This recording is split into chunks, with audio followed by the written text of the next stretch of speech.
প্রতি বছর 2 বিলিয়ন কেজির থেকেও বেশি ভেড়ার পশম সংগ্রহ করা হয়। কিন্তু কেন জানেন? এই পশম দিয়েই আমার আপনার জন্য গরম কাপড় বানানো হয়। কিন্তু ভেড়ার লোম থেকে কিভাবে এত সুন্দর কাপড় হয় সেটা কিন্তু বেশিরভাগ লোকই জানে না। আজকে আমরা সেটাই দেখব। তো এর জন্য আমাদের যেতে হবে নিউজিল্যান্ডে, কারণ নিউজিল্যান্ড পশম তৈরিতে বিশ্বে 3 নম্বরে রয়েছে। প্রথমে আমাদের জানতে হবে যে ভেড়ার শরীর থেকে পশম কাটার কাজটা কিভাবে হয়। তো প্রথমে ভেড়াগুলোকে এই জায়গায় জড়ো করা হয়, তারপর ভেড়াগুলোর শরীরটা পরীক্ষা করে দেখা হয় যে পশমের রং আর মান কেমন। এরপর আসে পশম কাটার স্পেশাল লোক, যাদের বলে শিয়ারা। এরা খুবই যত্ন সহকারে মেশিনের সাহায্যে পশম কাটেন, যাতে ভেড়াগুলোর শরীরের কোনো ক্ষতি না হয়। একজন ভালো শিয়ারার দিনে প্রায় 200টারও বেশি ভেড়ার পশম কাটতে পারেন। তাদের একটা ভেড়ার পশম কাটতে সময় লাগে মাত্র 1 থেকে 2 মিনিট। আসল কাজগুলো হলো ভেড়াকে শান্ত করে ধরে রাখা, যাতে তার শরীরের কোনো অসুবিধা না হয়। প্রথমে পেটের দিকের ছোট্ট আর ময়লা পশমগুলো কেটে ফেলা হয়। এগুলো পশমের দাম একটু কম। তারপর পিঠের পশম কাটে। পিঠের পশমগুলো একটু সাদা আর খুব ভালো হয়। শিয়ারারা খুব মন দিয়ে ভেড়ার পশম কাটেন। এরপর শিয়ারারা লম্বা করে একটা টান দেন, মানে ভেড়ার মেরুদণ্ড বরাবর লম্বালম্বি পশম কাটেন। তারপর মুখের আর কানের কাছের পশম কাটেন। একটা ভেড়ার পশম কাটা হলে শিয়ারারা আরেকটা ভেড়ার দিকে যান। এভাবেই তারা সারাদিন পশম কাটতে থাকেন এবং প্রত্যেক ভেড়ার জন্য কিছু টাকা পান। পশম কাটার পর সেটাকে একটা টেবিলের উপর রেখে খারাপ পশমগুলো কেটে ফেলা হয়। এরপর ভালো পশমগুলোকে গোল করে বেঁধে ফেলার জন্য রেডি করা হয়। পশম কাটার পর ভেড়াগুলো বেঁচে যায় এবং তারা গরমের সময় একটু আরাম বোধ করে। এরপর এই বান্ডিলগুলো যায় পরিষ্কার করার কারখানায় পশমের বান্ডিলগুলো খুলে একটা মেশিনে দেওয়া হয়। এই মেশিন পশমগুলোকে নরম করে দেয় এবং ধুলোবালি সব বেরিয়ে যায়। এর ফলে পশম ধোয়ার সময় জলও কম লাগে। এরপর পশম যায় খোলামেলা করার মেশিনে।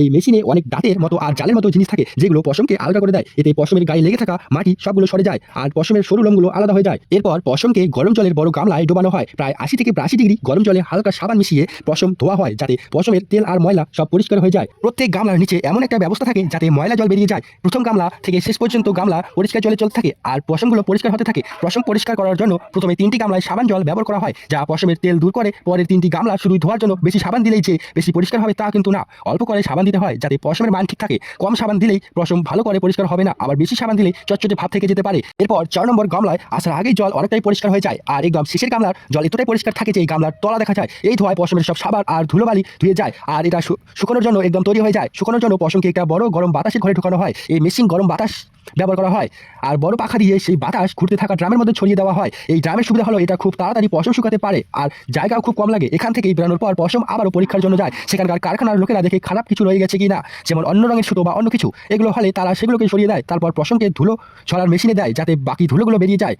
প্রথমে পশম যেমন বড় বান্ডিলের মতো ছিল সেটা এখন পরিষ্কার হয়ে পরের কাজের জন্য তৈরি। এই ধাপে পশমের ওজন মাপা হয় আর দেখা হয় এর মধ্যে জল বা তেল কতটা আছে, যাতে পশমের মান একদম ঠিক থাকে। তারপর এগুলোকে প্যাকিং করে সরাসরি গোদামে পাঠিয়ে দেওয়া হয়। সেখান থেকেই এগুলো যায় যেখানে কাপড় তৈরি হয়। কাপড় তৈরি কারখানায় পশম বাছাই করার কাজটা শুরু হয়। সেখানে পশমের বান্ডিলগুলো খুলে আলাদা করা হয় আর কোন কাজের জন্য কতটা পশম লাগবে সেটা মাপা হয়। এরপর দরকার মতো আলাদা আলাদা পশম মেশানো হয়। এরপর পশমকে আঁচড়ানো হয়। এর জন্য পশমকে লোহার ব্রাশের উপর দিয়ে ঘোরানো হয় যাতে পশমের সুতোগুলো সোজা হয়ে যায়। এরপর সেই সুতোগুলো থেকে সরু ফালি তৈরি করা হয়। এই সরু ফালিগুলো চরখায় যায় আর সেখানে সুতোগুলোকে একসাথে পেঁচানো হয় যাতে সুতো তৈরি হয়।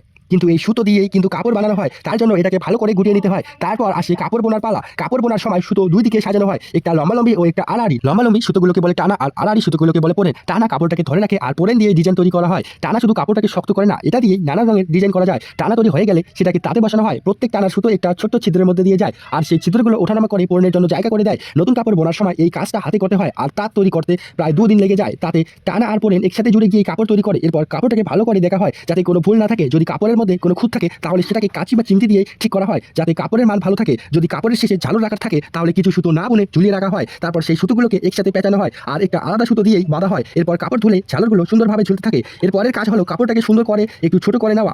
এর জন্য কাপড়টাকে গরম জলে ভিজিয়ে একটু নাড়ানো হয়। এতে কাপড়ের সুতোগুলো আরো ঘন হয়ে যায় আর কাপড়টা আরো গরম হয়। এই সময় কাপড়টাকে ভালো করে ধুয়ে নরম করা হয়, পোকামাকড় যাতে না ধরে। তার জন্য কিছু কেমিক্যাল ব্যবহার করা হয় আর কিছু কাপড় তো এমনভাবে তৈরি হয় যেগুলোকে ওয়াশিং মেশিনে কাচা যায়। এক রাঙা চাদরের জন্য কাপড় বোনার পরেই রং করা হয় যাতে সবাই নিজের পছন্দ মতো রং দিতে পারে। সবশেষে কাপড় যায় সেলাই করার কারখানায়। এখানে কাপড় কেটে চাদর বা অন্য কিছু বানানো হয়। প্রত্যেকটা জিনিসের ধরনগুলো সেলাই করে সুন্দর করা হয় আর তাতে লেবেল লাগানো হয়। সবকিছু ঠিকঠাক আছে কিনা সেটা দেখার পর একটা কাপড় আরাম আর সৌন্দর্য দেওয়ার জন্য একদম তৈরি হয়ে আসে। তাহলে দেখলেন তো কিভাবে পশম দিয়ে কাপড় তৈরি হয়।